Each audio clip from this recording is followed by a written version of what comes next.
Thank you very much. I'm greeting you from Serbia, a European country of 7 million citizens.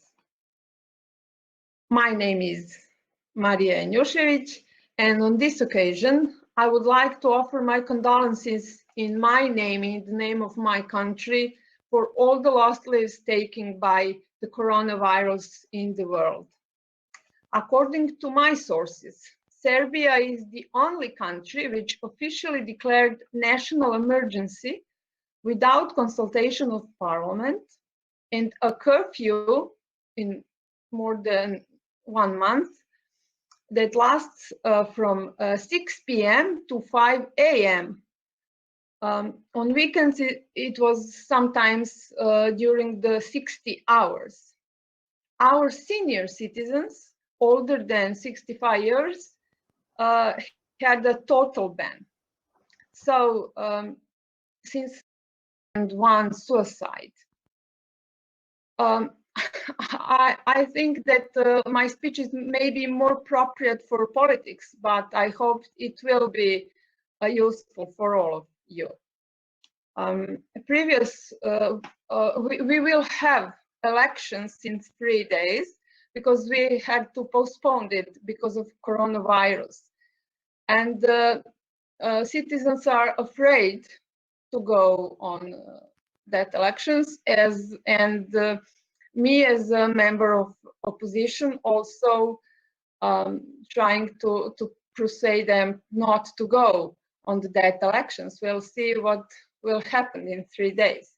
But I believe it's not groundbreaking for me to say that social media has had an enormous role in informing people during the COVID-19 in Serbia, and informing people and helping them cope, but it also spread misinformation, fear, and panic.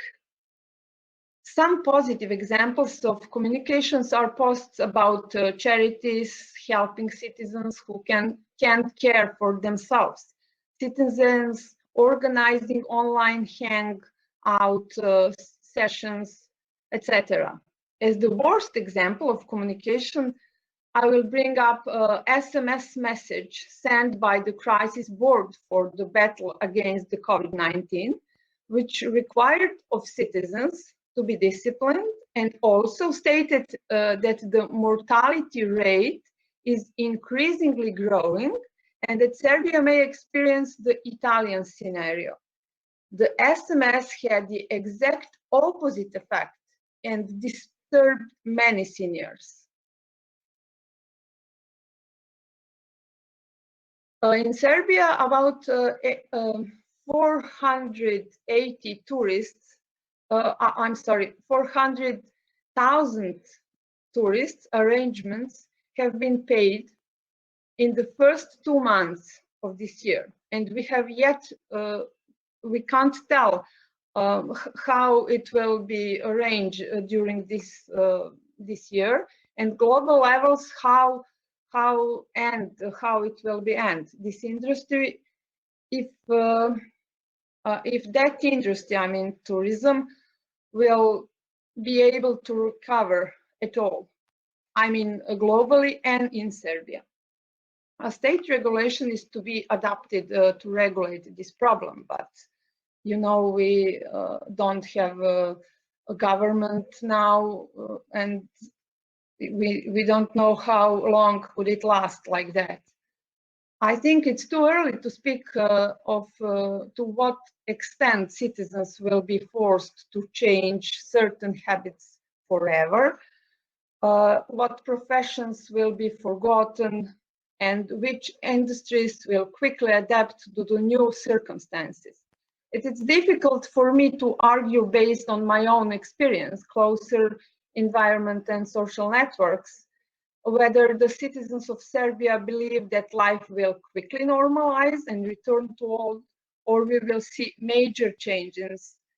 But I have noticed a significant increase in activities in terms of opinion polls in related to people's personal experience and their expectations after the pandemic is over, which will certainly result in some new directions. I believe that we are actually still unaware of everything that is happening to us, and that this is a time when humanity and human empathy must be given far more space than even before. Regardless of whether the virus was created artificially or naturally, which I sincerely hope will be truly and transparently researched.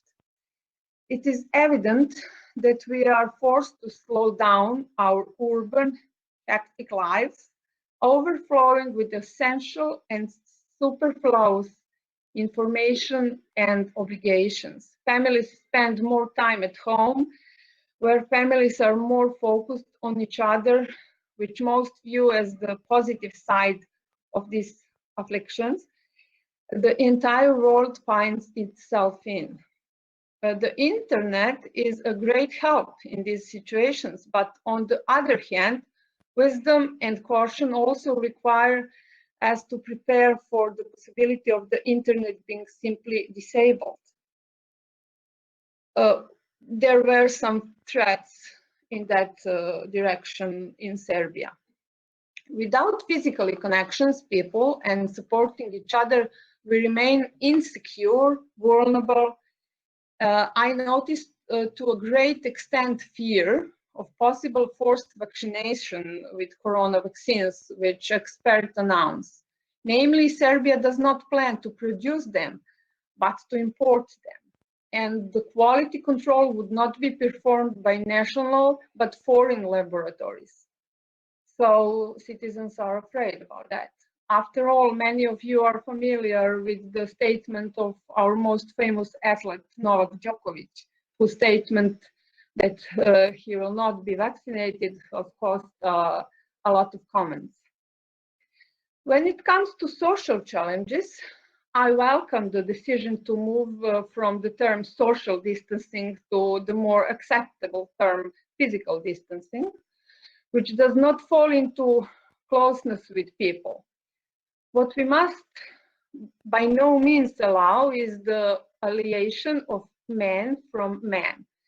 I belong to a political option whose key idea we are fighting for society where family comes first.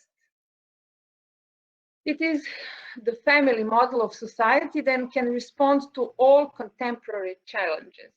Fear and panic should be avoided at all costs. Stress is the biggest enemy of the immune system, and boosting each person's immunity is the best fight against the corona or any other disease. So when we speak about businesses, I'm much more to listen to you, and I wanted to offer you some experiences from Serbia. I do mean I am afraid of what will be in Sunday when all citizens from Serbia should go on polling places, and I am afraid of a new way of corona, but we'll see what will happen.